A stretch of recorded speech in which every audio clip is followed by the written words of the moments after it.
ఒక విష సంస్కృతి క్రియేట్ చేయడానికి, అదేవిధంగా ప్రజల్లో ఒక విషపు బీజాలు నాటడానికి ఇంతకు ముందు సీఎంగా ఉండి 2019 నుంచి 24 వరకు సీఎంగా ఉండి ప్రజల చేత చేత్కరించబడి 11 సీట్లకే పరిమితమైన ఒక పులివెందుల ఎమ్మెల్యే జగన్మోహన్ రెడ్డి నిన్న మొన్న చూస్తూ ఉంటే ప్రభుత్వం మీద బురద చల్లడానికి, ప్రజల్లోని ఒక భయాన్ని క్రియేట్ చేయడానికి నంగనాచి కబుర్లు మాట్లాడడం చూస్తూ ఉంటే విడ్డూరం అనిపిస్తుంది.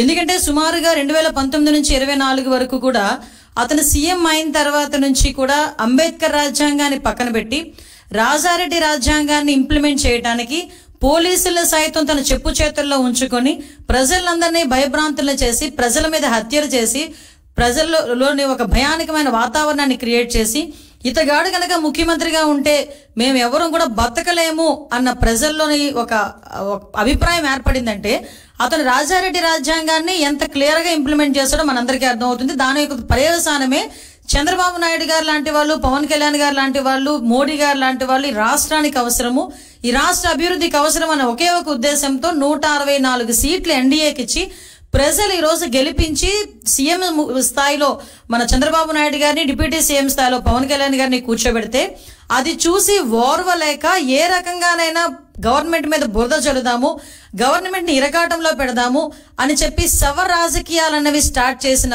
పరిస్థితి చూస్తా ఉంటే జగన్మోహన్ రెడ్డి, పులివెందుల ఎమ్మెల్యే జగన్మోహన్ రెడ్డి నీకు సిగ్గనిపించట్లేదేమో గానీ ప్రజలందరూ కూడా చూసి సిగ్గుపడుతున్నారు. ఎందుకంటే అసలు ఎందుకు ఓడిపోయాము అన్న దాని గురించి వాళ్ళు చర్చించుకోవడం పక్కన పెట్టండి. ఎందుకు ఓడిపోయారన్న సంగతి వాళ్ళందరికీ కూడా తెలుసు.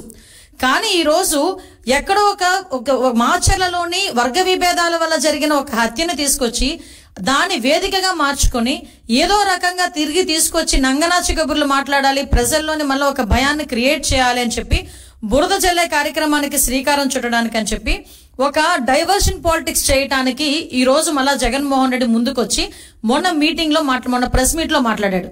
నిజంగా చెప్పాలంటే జగన్మోహన్ రెడ్డి ఆ రోజు మాట్లాడిన మాటల్ని బేస్ చేసుకొని ఈ రోజు గవర్నమెంట్ ఎందుకు అతని మీద చర్యలు తీసుకోకూడదు? ఎందుకు నేను ఈ మాట మాట్లాడుతున్నానంటే ఆ రోజు జగన్మోహన్ రెడ్డి మాట్లాడుతూ చాలా ఎలిగేషన్స్ చేశారు. ఆ ఎలిగేషన్స్ లో సుమారుగా 36 రాజకీయ హత్యలు జరిగినాయి ఈ 45 రోజుల్లో.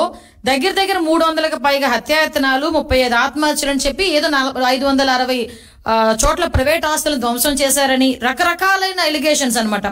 490 ప్రభుత్వ ఆస్తులను ధ్వంసం చేశారని, 1000 వరకు దౌర్జన్యాలు, దాడులు చేశారని ఫిగర్స్ తో సైతం ఇచ్చారు. వీటన్నిటి గురించి పక్కన పెట్టు. 36 రాజకీయ హత్యలను మాట్లాడు. నీ దగ్గర డేటా ఉందా? డేటా ఉంటే నాకు ఇవ్వండి ఒకసారి. యాజ్ హోమ్ మినిస్టర్గా అడుగుతున్నాను నేను. నీ దగ్గర నిజంగానే 36 రాజకీయ హత్యలు జరిగినాయి అని చెప్పి నీ దగ్గర కనుక డేటా ఉంటే ఇవ్వు.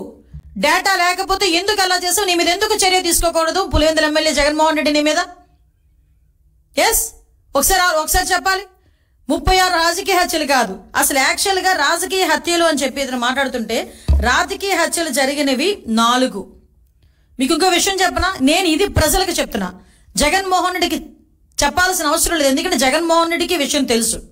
కానీ ఏదో రకంగా గవర్నమెంట్ మీద బురద జల్లాలి కాబట్టి, చంద్రబాబు నాయుడు గారి మీద బురద జల్లాలి కాబట్టి ఏదో రకంగా అడ్డదారి తొక్కైనా మళ్ళా ఏదో రకంగా సీఎం కుర్చీలో కూర్చుని పోవాలని కలలకు అంటున్నాడు. కాబట్టి ఈ రోజు మా మీద బురద చల్లడానికి 36 రాజకీయ హత్యలు, 300 మంది దాడులు, అవి ఇవని చెప్పి ఫిగర్స్ సైతం చెప్తున్నాడు.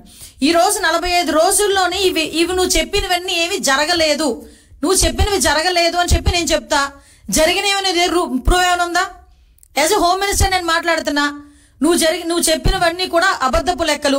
దీని మీద నువ్వు ఎక్స్ప్లెనేషన్ ఇవ్వాలి. దీని మీద నేను కేసు పెట్టాలనుకుంటున్నాను. ఎందుకు కేసు పెట్టకూడదు? ఎందుకు చర్యలు తీసుకోకూడదు జగన్మోహన్ రెడ్డి మీద? ఈ రోజు ప్రభుత్వం మీద అప్పుడు నిజంగా జరిగిన ఇన్సిడెంట్లే.